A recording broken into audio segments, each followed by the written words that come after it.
Assalamualaikum. Selamat datang ke podcast Richard Usahawan. Hari ni kita buat edisi special sikit sebab edisi Ramadan.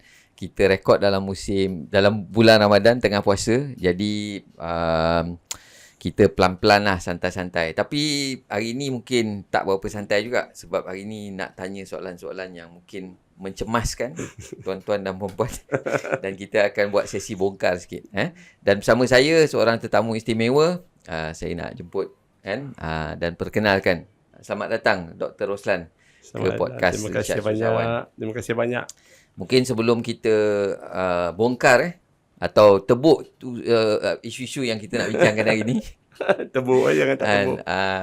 Mungkin Dr. Roslan boleh perkenalkan diri dulu secara general kepada audiens kita Richard Usahawan. Okay, bismillahirrahmanirrahim. Assalamualaikum tuan-tuan dan puan. Selamat petang. Kita rekod dengan petang. Petang. Bulan puasa pagi Bulan tak puasa agak. pagi tak agak. Okay. Sebab petang kejap lagi dah buka sikit. Okay, saya perkenalkan diri saya. Saya Roslan Yusof. Sekarang ni memegang jawatan selaku pengurusi eksekutif Philips Niaga Berhad. Serta juga sebagai pemegang amanah untuk satu spin-off company di UTM, Sustainable Industrial Revolution and Innovations Niaga Berhad. InsyaAllah saya akan bawakan sedikit sebanyak pengalaman saya untuk dikongsikan dengan tuan-tuan dan puan-puan. Semoga ianya dapat menjadi panduan berguna lah untuk tuan-tuan dan puan-puan dalam menempuh kehidupan serba mencabar sebagai usahawan. Dia punya intro pun macam berlapik lah kan. Dia orang bijak pandai ni macam tu lah selalu. Okey, sebelum kita back story sikit. Katanya Dr. Roslan banyak menghabiskan masa di negara-negara lain, betul? Betul, Boleh tepat cerita, sekali. boleh ceritakan sikit. Okey, secara amnya saya berkelana lebih daripada 15 tahun. Jika campur dengan pendidikan, mungkin 20 tahun kot di luar negara. Saya pernah berkhidmat di kesemua 6 benua. Okay. You name it, all the big cities tu saya pernah duduk lah. Pernah duduk bekerja dalam pelbagai bidang. Saya bermula dengan semiconductor industry di Motorola, di Schaumburg, Illinois, USA. Selama lebih kurang 2 tahun. Kemudian pindah ke San Jose, San Francisco, Silicon Valley. Another 4 years. Pernah kerja Silicon Valley Korang pernah tak? Sampai pun agak-agak belum.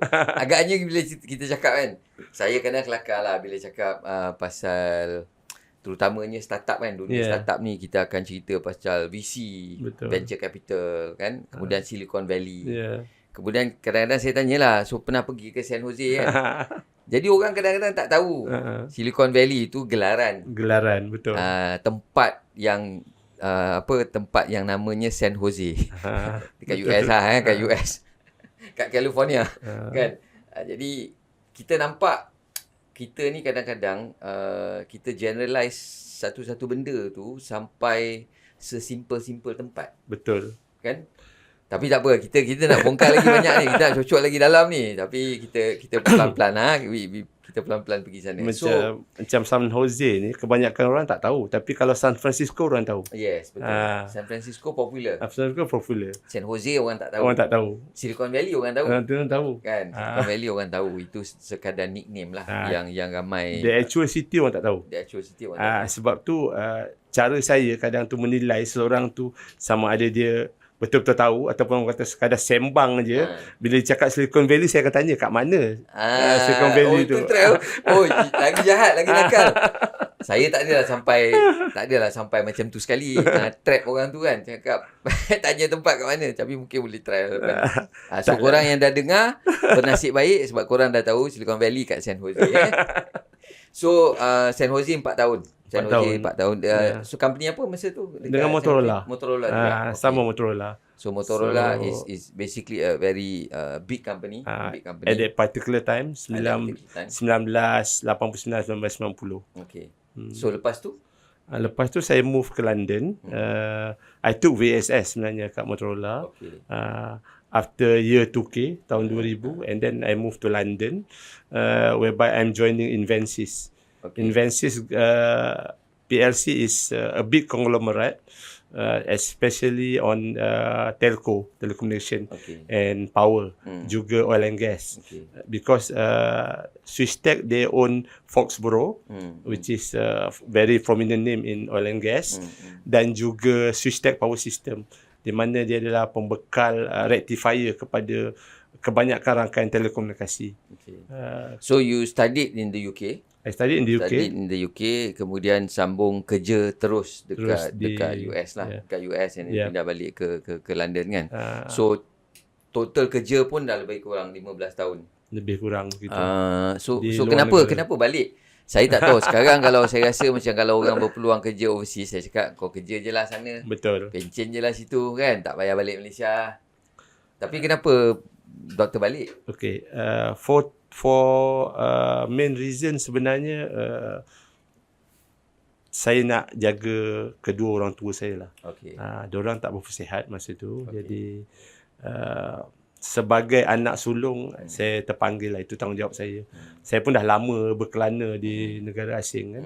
Jadi saya rasa this is about time lah for me to come back. And masa tu government pun promote tenaga kerja luar balik ke Malaysia melalui Talent Corp. Jadi saya ambil kesempatan tu lah sebenarnya. And the package good lah. Package was good lah. Itu yang penting tu kan. Sebab dia balik sebab package bagus. So dalam podcast Richard Susawan ni, kita banyak cerita tentang, atau kita sharing tentang these three aspects lah. Ya. Kita jadikan itu sebagai kita punya tema. Kita sharing benda-benda yang boleh membantu usahawan dari segi networking dan juga upgrade kan.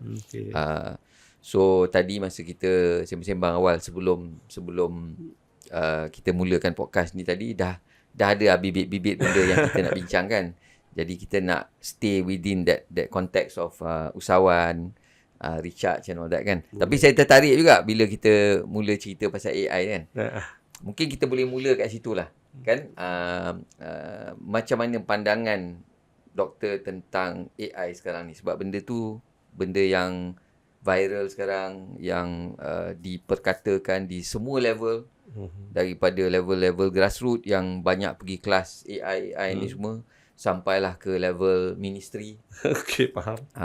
Jadi macam mana involvement dan juga pandangan doktor tentang AI ni? Okey, saya tertarik dengan soalan tuan sebab saya selalu diajukanlah soalan-soalan begini, dan kebetulan saya terlibat dalam beberapa workshop untuk membina dasar AI dan blockchain negara. Jadi at the government level At the government level. The government level. Okay. It's all on the strategic level. Sekarang ni involvement saya kebanyakan dekat strategic level. Jadi bila kita cerita pasal AI ataupun artificial intelligence ni, kepintaran buatan yang sebenar, ianya bukanlah satu, pada pendapat peribadi saya lah, ia bukan satu bidang core, bidang utama yang mana kebanyakan pihak menganggapnya adalah sebagai segala-galanya. Pendapat peribadi saya, AI ni adalah bidang yang hybrid. Ianya bukan boleh bertumpu kepada, katakanlah kita klasifikasikan dia sebagai disiplin di bawah sains komputer. Pada saya ini tidak. Mungkin dia ada elemen sains komputer, tapi dia perlu ada elemen psikologi misalnya, human interface. Jadi pada saya AI itu sendiri adalah satu bidang yang hybrid. Ianya memerlukan penggabungan kepelbagaian bidang untuk menjayakan. Take for instance, the root word dia intelligent. Kita buang artificial dulu depan, kita ambil intelligent. Kalau saya boleh tanya tuan balik, apa yang tuan faham dengan intelligent? Macam mana kita nak dapatkan intelligent tu, kepintaran tu? Ini susah ni kan. Jarang-jarang host ditanya oleh guest dia punya soalan yang payah nak dijawab. Intelligence Kalau root word perkataan intelligent tu kepandaian lah kan. Kepandaian atau kepintaran and all that. Saya rasa datang daripada pembelajaran. Mungkin pengalaman jugalah kan. Benda-benda yang kita belajar daripada teori, dan juga benda yang kita belajar daripada pengalaman kita. Amali. Both good and bad lah. Yep. So itu memberikan kita the wisdom lah kot, Betul. ataupun kepintaran. Itu jawapan saya lah sebagai orang yang tak berapa pintar. Itu lebih pada pintar tu. Oh, ya ke? Okey, tepat sekali. Apa yang sebenarnya saya cuba sampaikan adalah bila kita bercerita pasal AI ataupun artificial intelligence ni, perkataan asal dia adalah kepintaran tu sendiri, intelligent tu. Jadi nak dapat kepintaran, kita tak boleh berpandukan kepada satu bidang sahaja. Dia perlu ilmu daripada pelbagai bidang, pelbagai sudut. Sebab tu saya punya perkataan utama tadi, bila bercakap pasal AI, ianya bukanlah core, tapi ianya ada bidang hybrid. Sebenarnya AI memerlukan rangkuman beberapa bidang ilmu, barulah kita boleh katakan artificial intelligence. So bukanlah AI tu sebagai core kan? Bukan sebagai so, core. Kalau nak letak AI untuk rakyat tu sebenarnya tak berapa tepat lah. Mungkin Kurang tepat. Mungkin ilmu berdasar atau ilmu perkembangan menggunakan AI. Betul. Perkembangan ilmu kan menggunakan AI. Suka saya sentuh di sini juga bila kita bercakap pasal AI yang sekarang ni banyak diwar-warkan, sebenarnya adalah application untuk membuat satu perkara. Contohnya macam mana nak tulis apa orang kata modul kerja, macam mana nak hasilkan gambar cantik. So itu adalah application menggunakan software dan sebagainya. Tapi the real knowledge ataupun the engine behind it lebih pada tu. Sebenarnya kalau macam you take picture, dalam tu ada unsur pencahayaan, unsur colours, hues apa semua, unsur background apa semua. Jadi itu dari pelbagai cabang ilmu. Bukan setakat software. Dia perlu ilmu lightning, pencahayaan, background, sinematografi apa semua, fotografi semua. Jadi kan itu kepelbagaian ilmu sebenarnya yang dicantumkan. Cuma kalau kita tak dapat huraikan benda-benda tu, kita prompt je dekat dalam Midjourney tu, dia keluarlah gambar. Dia keluar je ni. Kan? So jadi kita benda tu boleh jadi luck jugalah kan. Yes. That means dia tak boleh menghasilkan gambar tu ataupun penulisan tu atau apa-apa yang dia nak produce tu berdasarkan pengalaman. Betul. Pemikiran dia. Betul. Dia sekadar testing je lah. Yep. Kan? Sebab tu kalau kita guna application macam tu, bila kita nak hasilkan sesuatu, kita lebih kepada cuba jaya. Banyak kali kita cuba baru dapat hasil yang kita nak. Sebenarnya kita lakukan tu try and error, cuba jaya lah. Cuba jaya. Ilmu sebenarnya kita tak faham pun. Okey. Itu pedih tu. Nampak tak? Pedih tu. Sebab tu saya macam kalau cerita pasal AI ni, saya kecilkan skop tu untuk marketing je. Okey. Untuk marketing dengan copywriting semua kan. Sebab yang itu saya faham. Itu saya faham kan. Jadi kita berani ajar orang, kalau pakai AI macam ni hasil dia. Betul. Sebab fundamental tu kita faham. Betul. Tapi kalau nak cerita pasal penggunaan AI bidang-bidang lain, saya pun tak berani nak advise sebab kita tak ada kepakaran bidang tu kan. Sebab saya selalu cakap dengan orang, kalau kita nak ajar ni, kita kena ajar daripada pengalaman yang kita ada. Betul. Lebih sesuai. Benda yang kita faham. Bukannya sekadar kita tengok benda tu trending kan, kita pun tiba-tiba nak buat juga kan. Benda trending memanglah suka kan. Itu yang jadi orang kata usahawan ikut-ikutan jadi-jadian. Itu yang kita takut tu. Tapi kalau kita cakap usahawan jadi-jadian ini dah macam YouTube channel The Segment. Cerita hantu pula kan. Tapi okey, so kalau kita cakap lah usahawan jadi-jadian. Kenapa berlaku macam tu? Okey. Kenapa? Based on your experience, you have worked 15 years. 15 years is a long time lah. I was in the UK for about 5 years je. 15 years bekerja di sana, saya rasa agak lama lah. So, apa yang mungkin doktor boleh nampak bekerja dekat sana dengan berbangsa-bangsa lain compare dengan apa yang doktor nampak dekat Malaysia ni lah. Especially from the maybe perspektif seorang usahawan dan juga tim-tim dia, orang yang bekerja dengan dia and all that kan. Okay, first and foremost saya nak lanjutkan tadi daripada AI tadi. Tapi bukanlah merujuk kepada artificial intelligence. Di Malaysia ni yang saya nampak yang ketara, agak ketara, kita pun kebanyakan usahawan kita memang dah sedia terbina AI tu. AI. Ah, Sedia terbina AI. sedia terbina AI. Ini AI apa pula? AI yang saya masuk ke sini adalah arrogant dan ignorance. Arrogance dan ignorance. Dan untuk untuk audience jugalah kan. Arrogant tu sombong lah, betul? Sombong. Arrogant tu Sombong sombong. bodoh. Bodoh sombong. Kalau orang Terengganu bodoh sombong lah. Bodoh sombong. Ignorance is ignorance is ignorance ni tak ambil peduli. Tak ambil peduli. Tak ambil kisah. Tak ambil kisah. Tak ambil kisah. Asal boleh. Asal boleh lah. Itu dia. Okay. So, arrogance and ignorance. Yeah. So, kenapa doktor cakap macam tu? Okay. Kenapa saya kata, macam dia, balik bila saya kata tadi, bukan bukan satu benda yang diada-adakan lah. Bila kita kata jadi-jadian tu, kajian secara rasmi menunjukkan kebanyakan usahawan-usahawan kita terlahir bukan dasar dari lubuk hati dia, tapi atas dasar terpaksa. Kerana kekangan hidup, keperluan mendesak. Jarang sangat yang kita jumpa 100% dia bermula sebagai usahawan. 100% datang daripada jiwa dia. Kebanyakan datang atas beberapa faktor. Okay. Ikut kawan pun salah satu. Ikut kawan pun salah satu. Contoh dia. Kita tengok dia nampak jalan, jadi usahawan ni jalan pintas. Betul. Untuk menjadi kaya. Nampak Al Jazeera buat LinkedIn senang. Jadi ni sekarang, boleh buat macam tu. Nak buat macam tu jugalah. Jadi sekarang dah adalah beberapa orang trainer buat LinkedIn juga kan. Yes. Tapi tak apa. Kan? Tak apa.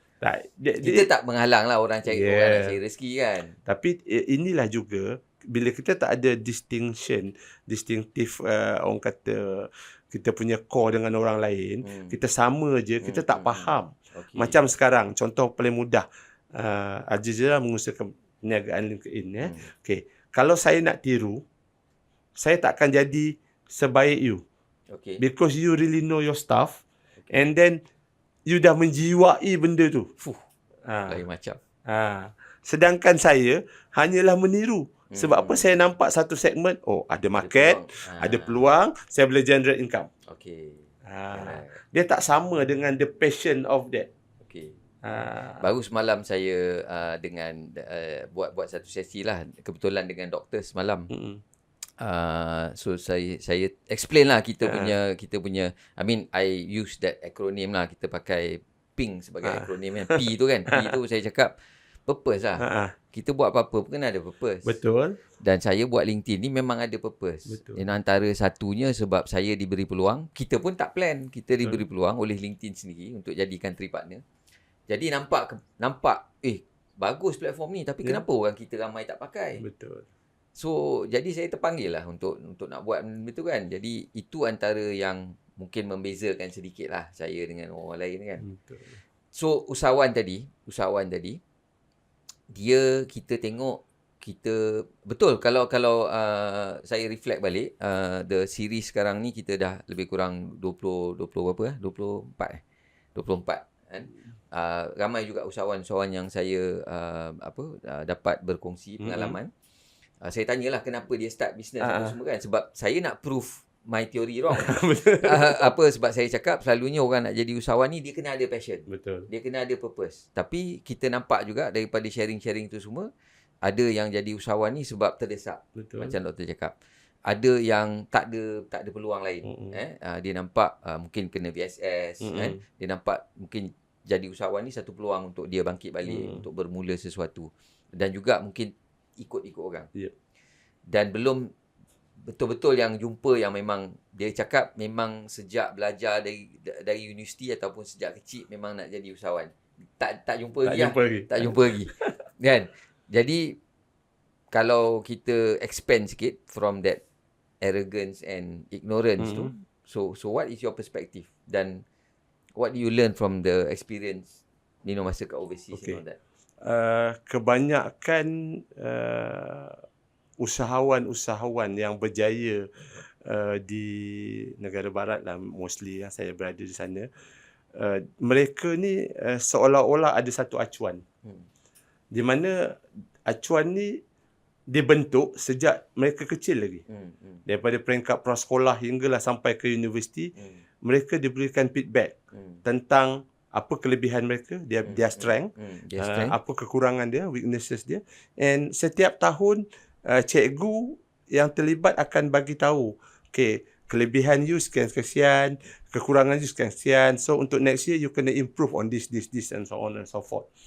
Yang mana yang baik tu teruskan. And it's not just academic. It's not just academic. Macam dekat sini kita mungkin pergi ambil report card anak apa semua, dia mungkin tengok dapat markah-markah lah, A, B, C, D, E, whatever kan. That's why kita terlalu exam oriented and then berpaksikan kurikulum. Sedangkan pendidikan yang apa orang kata, kalau even dalam Islam kita kata pendidikan sepanjang hayat. So pendidikan informal tu sebenarnya amat bermakna. So kita seolah-olah tidak menggalakkan pendidikan informal di Malaysia. Kita terlalu menekan kepada pendidikan formal. This is my critique untuk current system.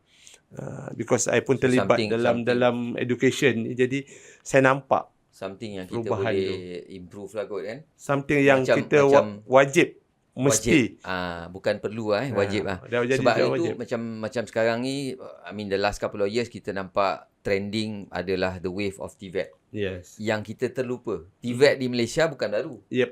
Tapi kita ada apa nama JPK, Jabatan Pembangunan Kemahiran. Yeah. Kita TVET ni bukan setahun dua punya cerita lah. Tapi kita seolah-olah second grade kan TVET tu. Tapi even what you say, TVET is still a skill set punya education system. Tapi bukan yang informal. Dan kita tengok sekarang dekat media lah, especially orang cakap, skill penting untuk 21st century, public speaking. Yes. Communication kan, creativity. Tapi itu semua kita tak beri penekanan masa kita growing up days and all that kan. Yes, exactly. Ini yang membezakan kita dengan pendidikan di barat. Mereka menyedari kesilapan mereka berdasarkan kurikulum yang dulu-dulu. Jadi mereka dah merubah. Contoh macam Finland, even UK, Europe, semua sekarang dah berubah. Apa yang kita buat sekarang ni adalah tinggalan mereka dahulu. Tinggalan penjajah. Jadi kita terus follow. Sedangkan diorang dah berubah.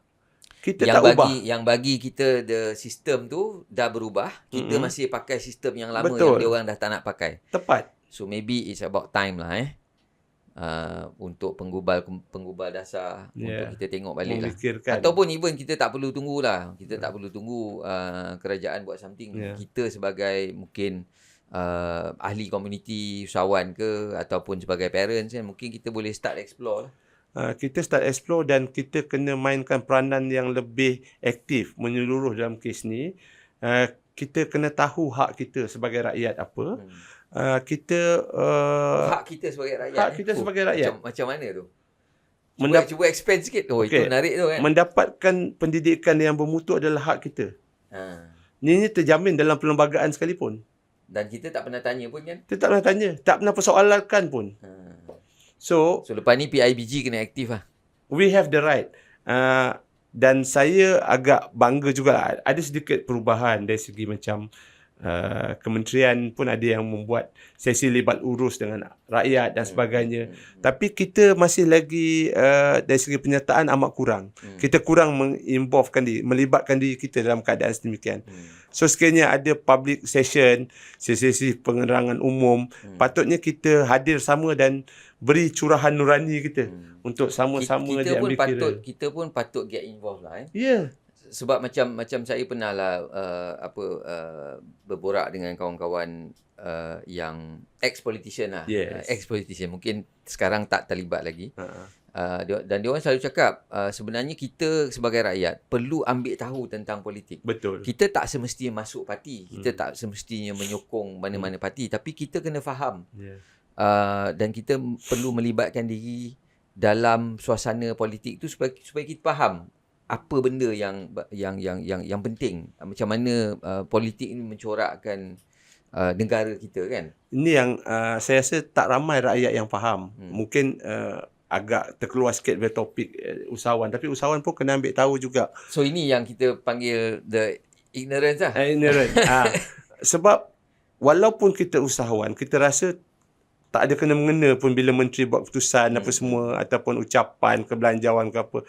Tapi sebenarnya ianya menyentuh juga kita sebab mereka adalah pembuat dasar. Dan dasar-dasar ini yang akan diamalkan di dalam negara. Jadi bayangkanlah kalau dasar tu tak menyokong perniagaan yang kita buat, habislah kita nak berniaga macam mana. Rugilah. Rugilah. Sebab Dan tu kita pula kena ambil tak tahu. Yes. Kita pula tak ambil tahu dan kita tahu-tahu je benda dah jadi, kita cakap government tak adil. Ya. Tapi padahal kita tak ambil tahu. Kita tak ambil tahu. So tak bolehlah salahkan semua kat government kan. Dia mana-mana pun bila sebarang keputusan dibuat sentiasa ada dua sisi. Sisi baik, sisi kurang baik. Saya gunakan perkataan kurang baik lah. Saya tak gunakan perkataan selain daripada tu lah.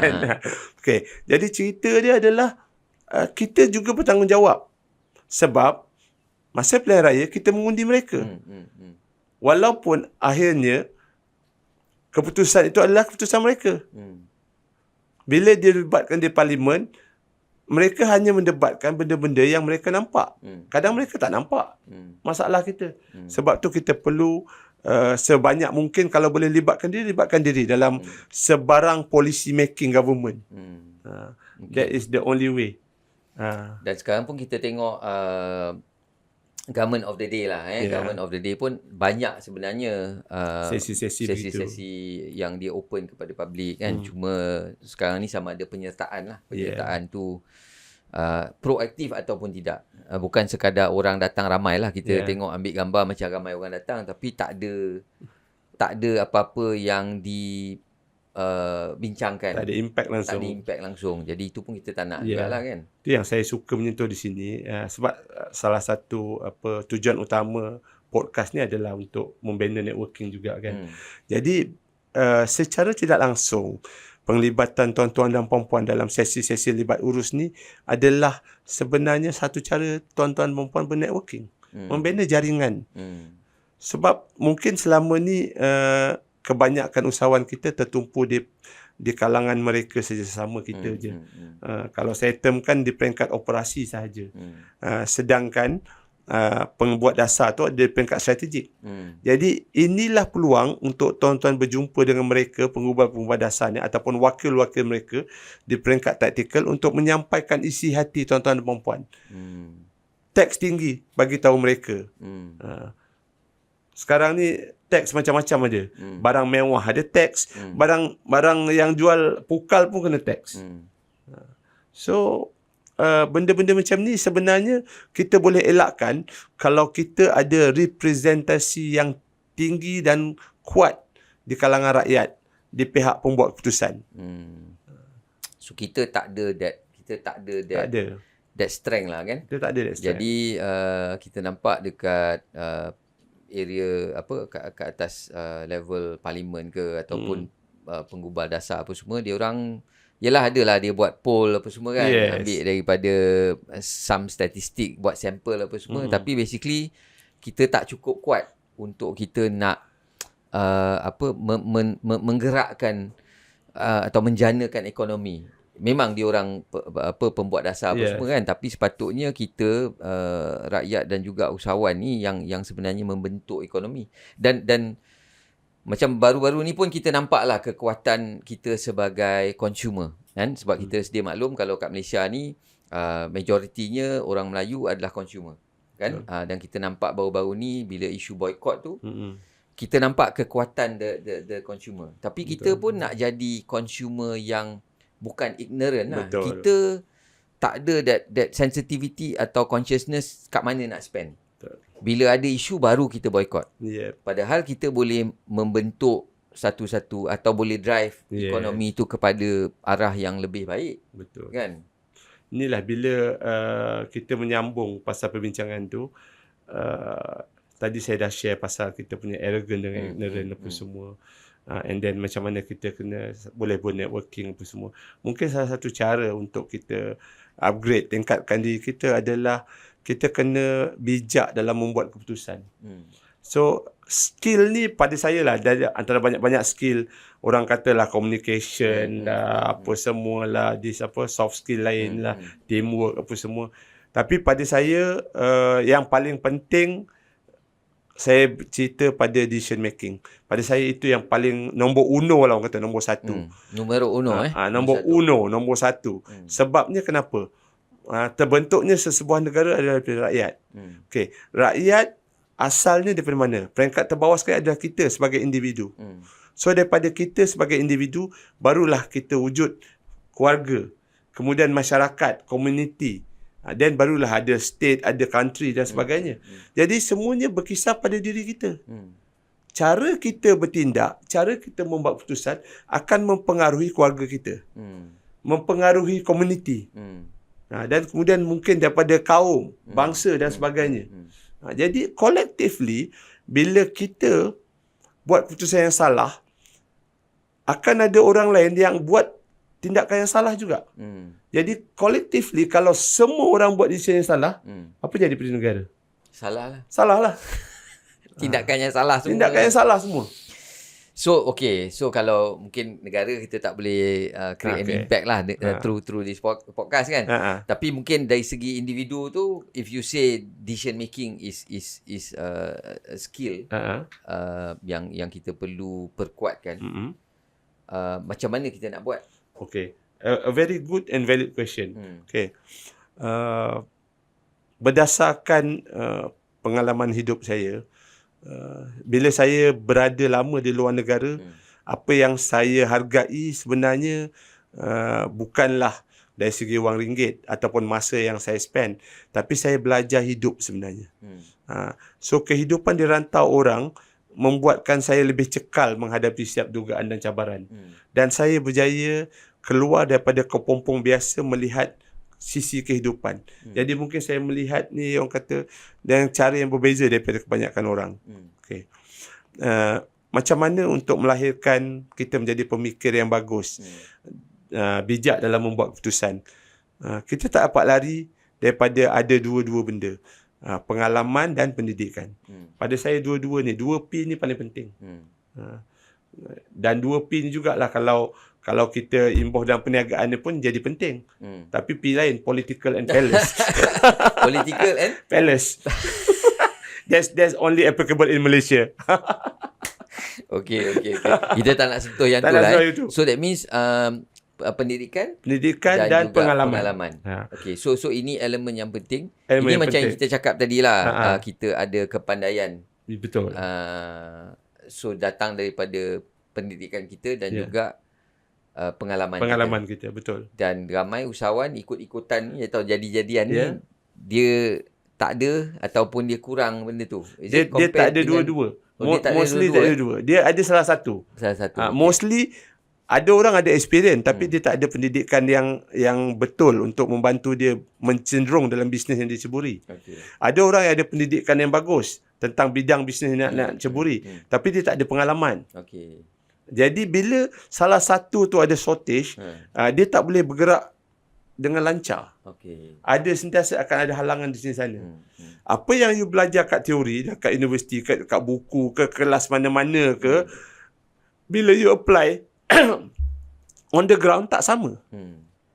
Okay, so kat sini saya suka nak tanya something lah, mungkin pendapat Dr. Roslan. Macam saya sendiri pun dalam bidang training, coaching apa semua ni kan, dan kita sedia maklum dekat Malaysia ni ada macam-macam style lah. Betul.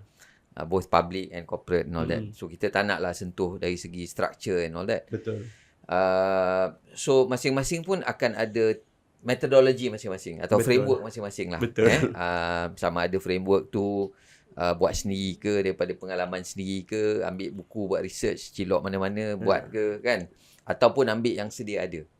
Macam saya sendiri, saya rasa takut kadang-kadang kita nak buat training yang bidang yang kita tak berapa tahu and all that kan, kita rasa takut macam janganlah pandai-pandai, nanti kan kita bagi maklumat yang salah. Jadi saya pun diperkenalkan atau kita pun carilah framework yang proper and all that.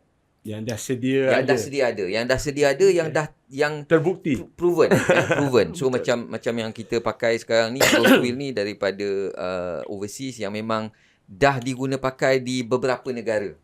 Kan? Banyak negara. Faham. Memang proven. Dah ada sistem, dah ada software version, apa semua, dah ada template-templatenya semua. Tapi bila saya bawa kepada usahawan lah kita bila offer kat usahawan apa semua, dia tengok benda tu dia rasa macam, satu dia rasa macam susah. Okey, faham. Second dia rasa takut sebab dia sangka macam mahal. Okey. Tapi yang lain dia pergi kursus lain tu pun dia bayar mahal juga. Betul. Tapi tak ada apa-apa framework tu yang saya kadang-kadang pening kan. Kita nak offer yang ada framework. Sebab apa? Sebab saya cakap tak adil kalau saya bagi saya punya framework. Okey. Sebab benda tu berdasarkan saya punya pengalaman. Tapi kalau saya ada framework yang jelas, kita boleh ambil secara objektif. Kita boleh tengok sama-sama. Kan? So saya rasa yang itu lebih fair lah kepada usahawan. Betul. What is your opinion of using such framework? Ini soalan yang apa orang kata menyentuh tentang model bisnes saya. Okay. Probably this I'm going to reveal one of my secret lah kot. Okay. Boleh. Kalau ini dah kira macam sesi masterclass untuk orang. So masterclass lah, dia perkongsian lah kan. I'm a firm believer that no such thing as one size fit all. Okay. Maksudnya tak ada satu penyelesaian ataupun framework yang boleh menyelesaikan semua keadaan. I'm not a firm believer on that. And in fact, I don't believe pun. Jadi, it's always, I treat every and each problem as unique. So, when it is unique, my methodology is how you project manage it. Okay. When you do a project management, you treat every case as a unique, as a special. Jadi bila unique special, penyelesaian dia akan berbeza-beza bergantung pada keadaan semasa. So, how I overcome that adalah, first and foremost is always our mantra in Philip, we always focus on customer. That is customer centric for us. Okay. And how we bind that into our solution just by having 2 E's, execution and engagement. We engage, we execute. We execute, we engage. It's always intervene these two. So, in doing that, apa yang kami selalu buat adalah kami kena betul-betul turun padang, memahami permasalahan sebenar. Dari situ kita draw up some proposal whatsoever, come back to them, cerita balik, this is what we have in mind. Do you agree with that? Do you agree with that? Alright. Okay. The moment they agree, then only I look for whatever framework that probably can cope to that requirement whatsoever. So, I punya method, I tak come out with framework first. I dwell the situation from problem statement dulu, and then I try to come out with a suggested problem solving kind of thing. Dari situ barulah saya cari fit in. Baru kita fit in apa benda yang sesuai. That is my method lah. Okay. Wow, dia dah reveal lah. Saya suka lah sebab saya pun menggunakan format yang lebih kurang sama. Yes, kita ada general framework, tapi general framework ni sebenarnya untuk diagnosis. Betul. Kan? Kita ada apa elements lah dalam certain business, dia ada certain elements and all that. So kita gunakan framework tu untuk diagnose dulu. Tapi kita ada standard base. Betul. Kan? Kita boleh bincang dengan customer tu, kalau ada 20 point checkpoint tu kita tahulah. Macam kita buat service kereta. Diagnosis. Kita ada the standard berapa point checklist dia kan, checklist dia apa semua. Tiba-tiba kita pergi kat satu workshop tu, dia macam dengar-dengar je.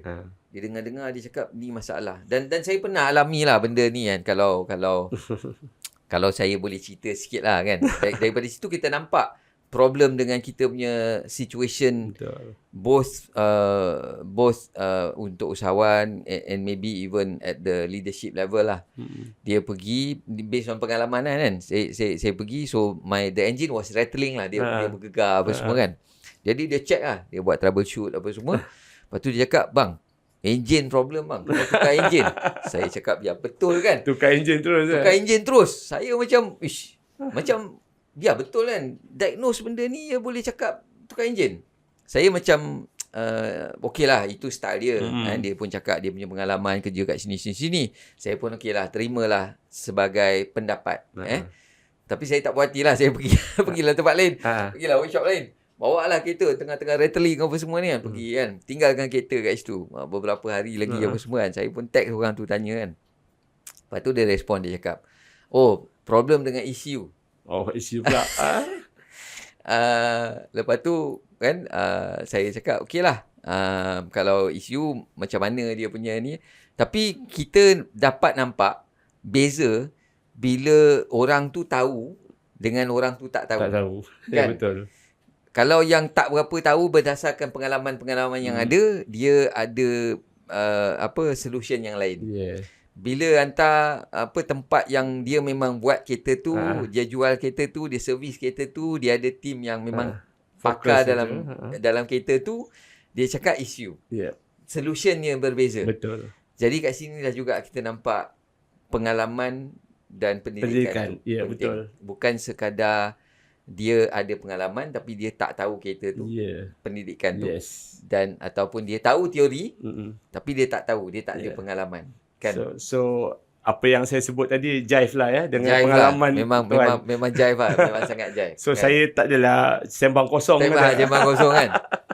Itu yang baru ni saya post lah kan, dekat saya punya ni kan. Kadang-kadang kita nak bina bisnes, kita nak bina bisnes yang real. Betul. Kan?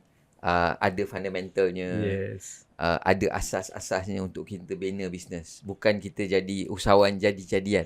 Sebab pengalaman saya lah kan, pertama tu saya pernah jumpa lah dan pernah didik usahawan yang dah berpuluh tahun dalam bisnes apa semua. Tapi dia tak faham sebab fundamental tu tak ada. So walaupun you pernah buat sale berjuta ringgit apa semua, there will come a time yang you akan jatuh. Sebab you tak ada foundation yang kuat. Jadi jatuh you tu yang orang kata sampai terduduk tu. Kalau you ada foundation ni kalau saya umpamakan macam tangga lah, dia bertingkat-tingkat kan. So kalau you jatuh, you dah ke atas sekalipun, you tak jatuh ke bawah terus. You jatuhlah ke satu level bawah ke atau rendah sikit ke. Jadi sakitnya tu kurang. Compare dengan daripada tingkat 20 tu jatuh ke bawah. Dan kita itu painful lah kan. Itu yang ramai orang bila jadi berlaku kadang-kadang macam tu, dia turun depres kan. Dia tukar bisnes lain. Betul. Dia fed up dengan bisnes, dia cari kerja pula. Bila kerja pula dia komplain. So circle tu sama. Circle yang sama kan. So ini pun problem jugalah. Banyak hari ni kita nak bincangkan tentang problem kan. So kalau yang jatuh tadi tu, maksudnya kalau kita faham asas bisnes ni ada certain fundamentals. Betul. Kita pun tahu kat mana nak repair. Kita Betul. pun tahu kat mana nak adjust. Faham. Kan? Kita tak ada cakap, oh ni bisnes ni tak bagus. Yes. Kan? Patut tengok kawan tu buat bisnes lain, dia terus cakap, oh nak cuba bisnes tu pula. Tak, dia tengok orang tu berjaya. Dia tengok orang tu berjaya kan. Kita berdasarkan kita punya decision making tu tadi. Pada apa yang orang buat. Tapi kita tak tengok orang tu mungkin ada pengalaman, mungkin ada pendidikan. Betul. 2P tu ada. Kan? Dia bukan sekadar untuk 2P yang lagi satu lah. Yes. Ada political ally dengan palaces. Itu kita talk kemudian. Itu kita cerita lepas puasa. Lepas puasa kita tak akan bercerita.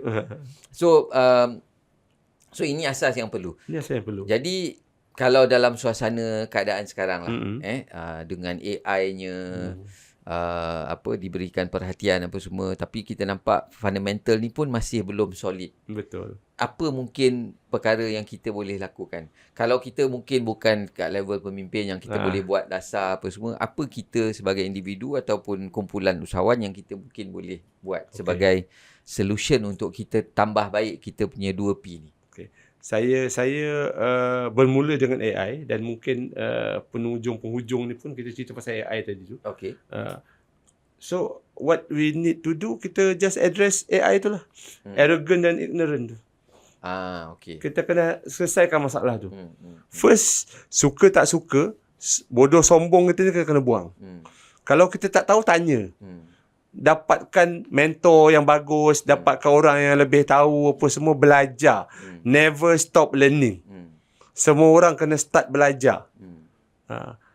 Tak kira lah bidang apa, kalau kita hebat dalam bidang A, tak mesti kita hebat dalam bidang B. So belajar dan terus belajar. Itu untuk mengatasi arrogant tadi. Hanya dengan meletakkan diri kita di tahap pelajar dan kita akan tahu bahawa banyak lagi yang kita perlu belajar. Itu macam sangat high level punya filosofi tu kan. Always be a student. Kan? Kita ni kadang-kadang dah sampai satu level dia dah macam Kita kata kita dah master kita Jedi dah lah. master Jedi lah kan. Tapi itu juga yang kita tak dapat nampak, yang sebenarnya Islam tu pun menggalakkan lifelong learning. Betul. Kan? Tuntutlah ilmu hingga ke negeri Cina. Ke liang lahat. Ke liang lahat. Tapi kita sampai macam kita punya acceptance level ni rasa macam dia cukup lah sampai sini kan. Itu yang ignorant tadi. Ignorance. Kita rasa dah cukup, sebab tu kita tak nak ambil tahu yang lain. Okay. Sebenarnya, to me, kita jangan lari pada masalah. Selagi hidup, masalah akan ada. Betul. Kalau orang tak ada masalah, dia dah tak hidup dah sebenarnya. Sebab tu macam saya selalu cakap kan, kalau kita tengok mesin dekat hospital kan dia mesin gantung kan dia turun naik kan. Kalau tak ada masalah, dia flatline je. Maksudnya kita pun dah tak ada dah. Kan. Wabillahi taufik lah, wal hidayah kan. Dah tak ada. Tu sebab hidup ni mesti ada dia hidup punya mesti ada up and down. But the most important thing is kita kena ada kita punya faith lah. Keyakinan kita punya, orang kata, pegangan kita kena kuat.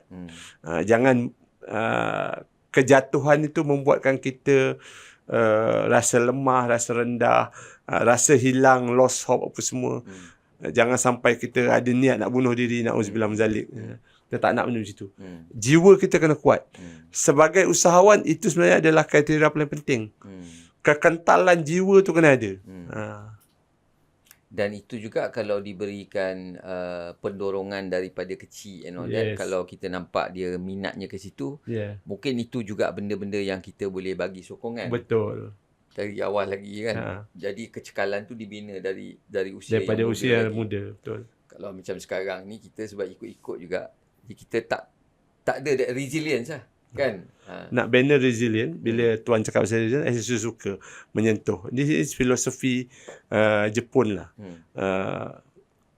Continuous improvement. Sentiasa meningkatkan diri. Sebab tu kita jangan mudah puas hati dengan apa yang kita ada. Kita sentiasa ni. Cerita dia macam ni lah. Ni peribahasa Melayu pun dia kata kan, padi tu resmi dia, makin berisi makin menunduk. So kalau kita ni berilmu, selalunya kita akan lebih, orang kata, tawaduk, relax, cool, apa semua, dan kita akan lebih mencari lagi apa yang kita nak tahu. Tapi kalau kita ada tadilah arrogant, tambah dengan ignorant, kita rasa dah cukup dah apa yang ada.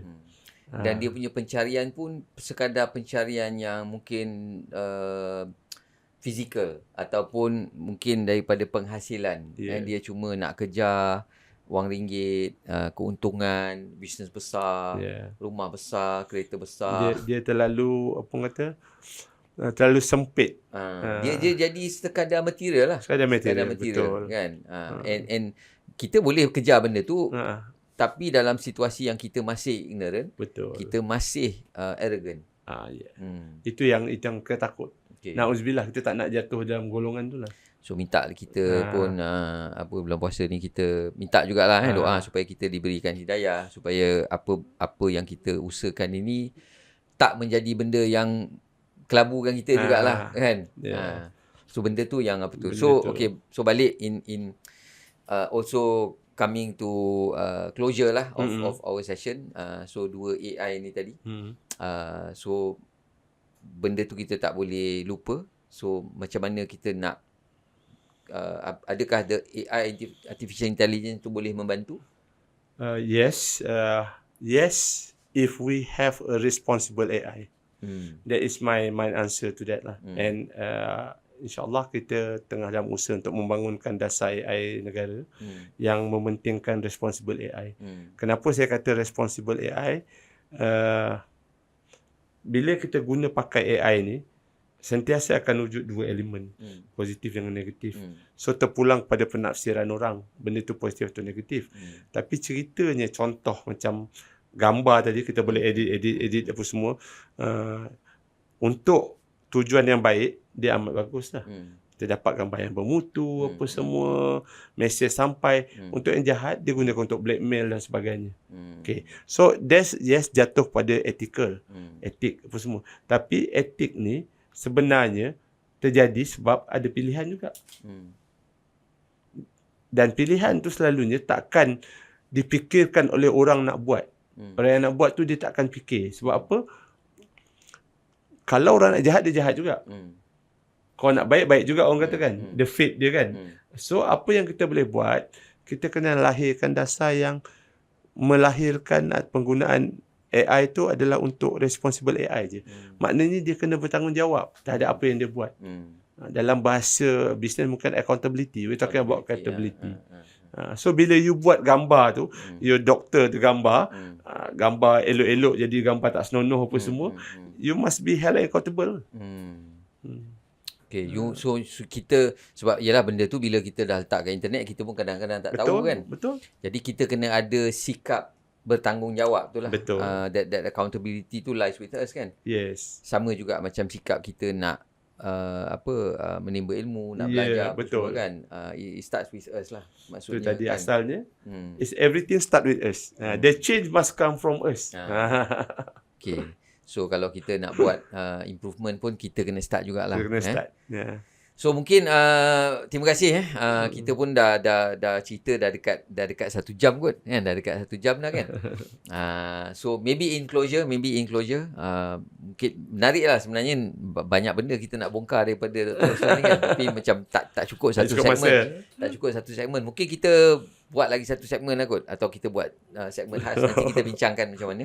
Tapi mungkin in closing apa yang mungkin Dr. Roslan boleh sampaikan kepada komuniti usahawan kita, terutamanya kat luar sana? I recap balik apa yang I cerita tadi. First and foremost, my sharing tentang AI. AI itu untuk usahawan, jangan bodoh sombong dan jangan ambil tak tahu. Ambil tak kisah. Sesuatu benda tu sebenarnya saya berkait dengan sama lain. Setiap dasar polisi negara sebenarnya ada impact terhadap kita. Dan bila macam tu, kita kena pandai dalam membuat keputusan terhadap sesuatu. Yang kedua tadi yang pertama tentang pasal jangan sebodoh sombong, jangan tak ambil kisah, kena start ambil peduli. Kena start ambil kisah. Segala apa pun sebenarnya ada impact terhadap kita.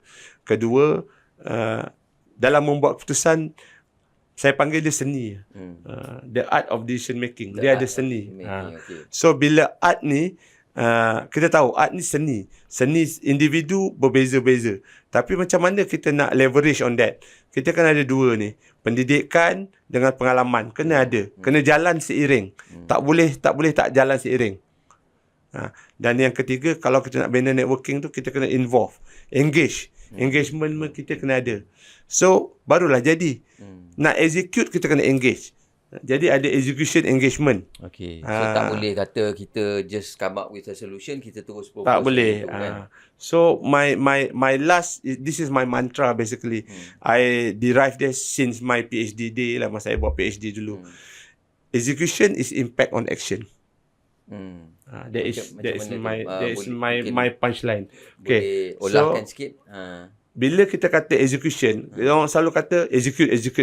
Okay, bila kita nak execute ni, to me, selagi you tak ada impact terhadap apa yang you buat, you bukan execute. You cuma implement. Okay. So this is implementation against execution. Okay. Ni dah macam wordplay kan? Wordplay macam mana? Implementation versus execution. Contoh paling mudah saya bagi untuk semua orang faham. Tak jauh, kita ambil neighborhood country kita, Singapore. Okay. Kenapa orang takut nak buang sampah dekat Singapore? Okay. Takut nak makan chewing gum. Sebab apa? Sebab kena saman. Saman dia berapa banyak? Mahal juga. Mahal banyak. Okay. Satu. Okay, contoh Okay. Kedua, ada tak orang suka-suka parking tepi jalan, blok jalan lah apa semua kat Singapore? Tak ada. Sebab apa? Kena saman juga. Okay. Kat Malaysia, orang buang sampah merata-rata? Biasa. Orang parking merata-rata? Biasa. Sangat biasa. Kenapa? Tak ada ke saman, tak ada ke apa? Kena horn je lah. Kena horn je. Okay. Kena gaduh-gaduh. Kalau ada saman pun ada apa? Discount. Ada diskaun. Saya sebut discount lah. You have the answer already. Sebab kita sentiasa ada ruang untuk maneuver. Okay. Jadi bila ruang ni sebenarnya orang kita mungkin panggil budi bicara. Budi bicara ni dalam konteks Malaysia banyak yang tak bagus daripada yang bagus. Okay. Sebab dia melanggar undang-undang. Okay. Dekat Singapura, orang tak berani buat sebab it's clearly stated dan penguatkuasa dia betul-betul menjalankan undang-undang tu. Okay. That is what we call execution. Execution. Okay. Kat Malaysia ni implementation je.